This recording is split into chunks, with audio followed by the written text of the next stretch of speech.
So how does combat work? Combat is pretty simple. When it comes to melee attacks, you're going to roll 2 attack dice against 2 defensive dice. The attacker is going to roll the attack dice, the defender is going to roll the defensive dice.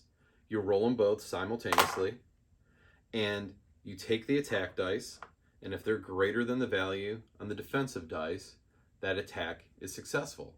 How much damage does it do? Whatever the difference is between the 2 dice rolls. So if I rolled a 7 and the defender rolled a 5, it would do 2 damage, plus any damage bonuses or situational bonuses that may apply, which we'll go over in the next video. Another thing to keep in mind is that defense always wins a draw. So if the attacker and the defender both roll the same value, well, ties go to defense. It's really that simple. That's it. 2d6 against 2d6. Now, range damage is a little bit different.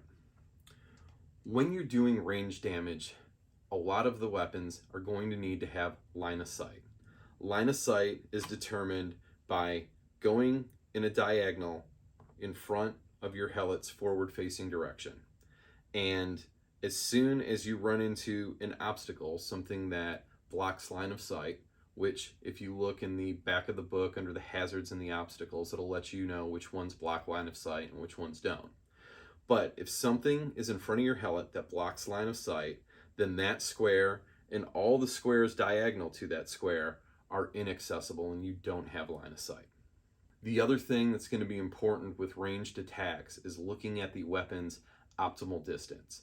If a weapon has an optimal distance of 2, that means 2 squares in front of your helmet is the optimal distance of that weapon, and that's all the way across with line of sight. What that means is for that attack, you're going to roll 2d6, or a standard attack roll.